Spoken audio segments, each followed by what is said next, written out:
चैत्र शुक्ल पक्ष की नवमी मर्यादा पुरुषोत्तम भगवान श्री राम के जन्म होने के कारण जगत भर में पूजनीय है और समस्त हिंदू समाज उनकी उस दिन पूजा करता है। भगवान के जन्मदिन के रूप में नवमी पहली तिथि से लेकर नवमी तक नाना प्रकार के अनुष्ठान किए जाते हैं। हिंदू परिवारों में, घरों में लोग मानस रामायण का पाठ करते हैं, नवाहन पारायण करते हैं, हवन पूजन होता है, नवमी के दिन उसकी पूर्णाहुति होती है। तो इस रूप में सबको ज्ञात है ये पवित्र रामनवमी का वो 9 दिन नवरात्र कहा जाता है, जो लोग फलाहार करते हैं, अनेक प्रकार के अनुष्ठान करते हैं और मंत्र को सिद्ध किया जाता है। वह इतना पवित्र और मुहूर्त बताया गया है 9 दिन का कि कोई भी सत्संकल्प, कोई भी मंत्र इत्यादि का अनुष्ठान वह और दिनों की अपेक्षा ज़्यादा सफलतापूर्वक उसको सिद्ध किया जाता है। तो रामनवमी के महात्म्य के बारे में कुछ कहना नहीं है। में ये पवित्र रामनवमी का पर्व विशेष महत्व का और हो जाता है कि उसी रामनवमी के दिन हमारे संस्थापक, इस संस्था के आदि गुरु, अवतार वरिष्ठ वरेण्य लोक गुरु श्री परमहंस दयाल जी महाराज का पावन प्रादुर्भाव भी हुआ था और उसी कारण महाराज का नाम श्री रामयाद रखा गया या राम नारायण रखा गया। घर में जैसा लोग राम के जन्मदिन होने के नाते इसका नाम ही उनका रामयाद पड़ा, रामयाद नाम से ही ज़्यादा जाने गए। बाद में गुरु द्वारा संन्यास दीक्षा प्राप्त करने के बाद वे स्वामी अद्वैतानंद जी महाराज कह के पुकारे जाते थे। तो जैसा कि विदित है उनके स्वभाव के बारे में, जब भी श्री महाराज का स्मरण होता है तब उनके रूप में त्याग, तप, तितिक्षा, दया, क्षमा, उदारता, निष्प्रियता, फक्कड़पन, निर्भीकता एवं निर्माण, मोहा, जित संग, दोषा, अध्यात्म, नित्या, विनिवृत्त कामा के प्रतीक एक विरल व्यक्तित्व को याद कर मन प्राण सात्विक श्रद्धा से झुक जाता है। ऐसा दूसरा उदाहरण पूर्व के इतिहास आदि ग्रंथों में कहीं पढ़ने को नहीं मिलता। भला वैसा कहाँ कोई होगा जिन्होंने 50 वर्षों तक अपने साथ रहने वालों को भी अपना नाम तक नहीं बताया, अपने जन्म और स्थान के विषय में कभी किसी से कुछ नहीं कहा, काम, कांचन और कीर्ति की माया को किंचित भी पास फटकने नहीं दिया, बड़े बड़े राज सम्मान को भी अत्यंत तुच्छ बताकर ठुकरा दिया। फलस्वरूप महाराजाओं के ताज भी उनके चरणों पर झुक गए। तत्कालीन वायसराय जैसी बड़ी हस्ती भी उनके उस विभुता से प्रसन्न होकर, प्रभावित होकर उनके सामने नतमस्तक हो गई। महाप्रभु ने अपनी यादगार के रूप में कोई स्मारक स्थान, मठ बनाना पसंद नहीं किया। महाज्ञानी होकर भी कभी चेलों का दल नहीं खड़ा करना चाहा, उन्हें रास नहीं आया। बदले में बेलौस होकर बोल देते थे कि हम किसी के गुरु नहीं हैं, बल्कि हम ही जमाने भर के चेले हैं। हम किसी को उपदेश वगैरह नहीं देते। हमारे रूप में पूर्ण ब्रह्म ही कहीं गुरु बनकर उपदेश करता है तो कहीं कोई चेला बनकर मानता है। सदा अपनी अवधूत वृत्ति में मस्त रहे श्री दयाल प्रभु प्रतिष्ठा तो कुकरी विष्ठा, गौरवम घोर रौरवम का व्रत धारण किए। उन्होंने मान प्रतिष्ठा को अत्यंत हेय माना। यह भी कैसा सुखद आश्चर्य है कि जो महाप्रभु जीवन भर अपने प्रति गुमनाम रहे, संग और संग्रह से दूर रहे, उनके उपदेशों से आज विश्व का विशाल जनमानस शिष्य भाव से जुड़कर आत्मबोध प्राप्त कर रहा है। असंख्य प्राणी उनकी पावन मंत्र साधना का अनुपालन कर अपना जीवन कृतार्थ कर रहे हैं।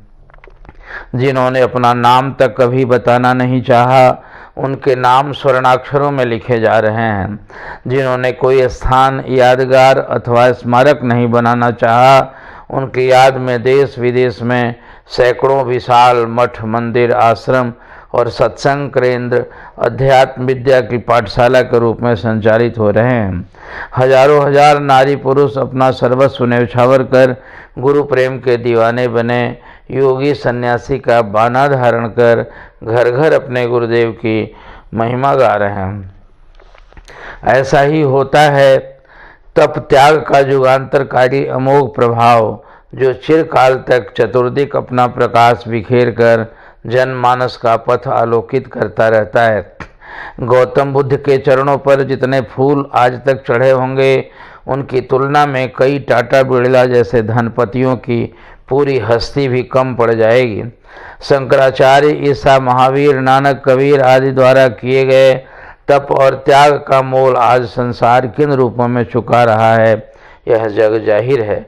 सच्चे महापुरुषों के जाने के बाद संसार भर में उनकी कीर्ति का दमामा बजता ही है।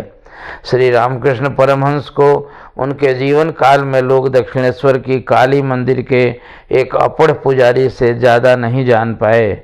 हाँ, वैसे सत्पुरुष को उनके जीवन काल में आत्मिक तौर पर नरेंद्र जैसा कोई सत्पात्र ही जान पाता है।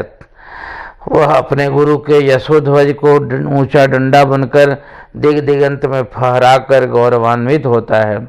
सचमुच जिस पिता को कोई सत्पुत्र नहीं मिलता, उसकी श्री संपदा, कीर्ति आदि सब कालांतर में व्यर्थ हो जाती है। उसी प्रकार जिस गुरु को उन्नत कोटि का कोई सत्शिष्य नहीं मिलता, वे भी लोक जीवन में विशेष कीर्तित नहीं हो पाते हैं। यहाँ बात कुछ ऐसी ही है कि श्री परमहंस दयाल जी प्रभु के जिस तरह त्याग, तप और आत्मज्ञान में हिमालय सरीखे महान थे, वैसे ही तप त्याग में ऊंचे मिले उनके सुयोग्य ज्ञान वाहक तपोनिधि श्री हरिहर बाबा सदगुरुदेव श्री स्वामी स्वरूपानंद जी महाराज, जिन्हें हम नंगली निवासी भगवान कहा करते हैं।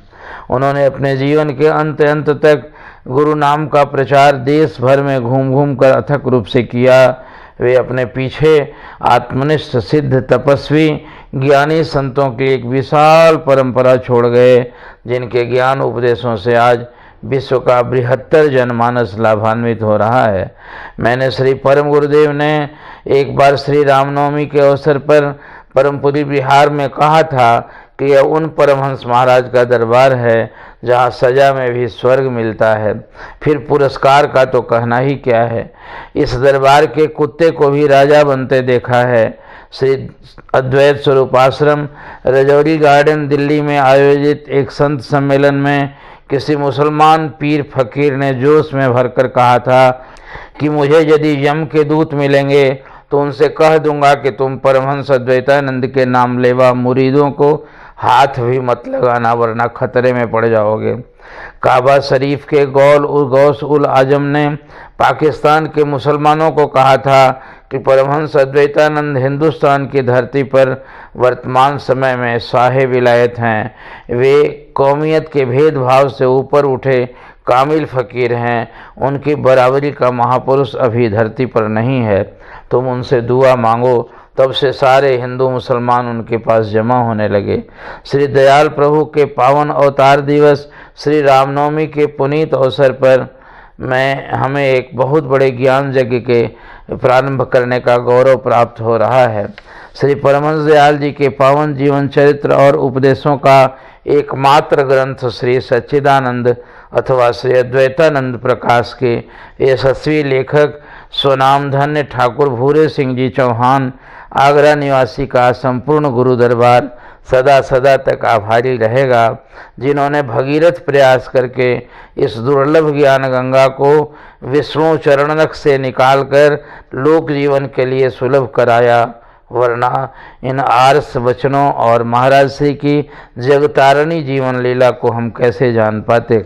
अनेक आश्रमों जैसे श्री सार शब्द मिशन, श्री सद्गुरु नगर ट्रस्ट, श्री निजात्म प्रेम आश्रम, श्री अद्वैत आश्रम मथुरा, श्री परमहंस अद्वैत मठ श्री आनंदपुर आदि ने इसे अनेक रूपों में सुंदर ढंग से प्रकाशित भी किया है। वे आख्यान बृहद रूप में दिए गए हैं, लेकिन यहाँ उनके सुक्ति वाक्यों को निकालकर मैं छोटे छोटे रूपों में क्रमवार ढंग से महाप्रभु के उन उपदेशों को आगे प्रस्तुत करूँगा। परमहंस श्री परमहंस उवाच नाम से यह सीरीज आपको छोटे छोटे रूपों में उनके बहुत गूढ़ और आत्म प्रेरक उपदेशों का बोध कराएगा। साहित्य सहृदय पाठक वृंद तथा गुरु दरबार के श्रद्धालु संत भक्तजन दयाल प्रभु के इन उपदेशों से ज्ञानालोक प्राप्त करेंगे। इसी विश्वास के साथ हमें महान आत्मसंतोष हो रहा है। इस महत् कार्य के श्रेय रूप परम आराध्य देव श्री श्री परमहंस दयाल जी और सद्गुरुदेव श्री श्री नंगली निवासी भगवान के श्री चरणों में यह शब्द पुष्पहार सादर सभक्ति समर्पित करता हूँ। श्री गुरु दरबार के समस्त अर्चनीय वंदनीय महापुरुष जान मान से ऊपर उठकर गुरु भक्ति सेवा का अभूतपूर्व कीर्तिमान कायम करने वाले श्री नंगली निवासी भगवान के हनुमान सरीखे अनन्य सेवक मेरे जीवन धन श्री परम गुरुदेव अपना आशीष आशीर्वाद प्रदान करें। जिन्होंने जिनकी कृपा से अपने गुरुदेव के जन्मभूमि इस बिहार की भूमि पर हमें अपने गुरुदेव के उन उपदेशों से परिचित कराया और हमें इस परंपरा से जोड़ के हमारा जीवन धन्य किया, उनसे विनती है कि वे गुरुदेव इस नाबूझ बंदे की मति गति अहर्निश गुरु गुणगान में लगी रहे, ऐसा हमें आशीर्वाद प्रदान करें। हरि ओम तत्सत। बोले सद्गुरुदेव भगवान की जय।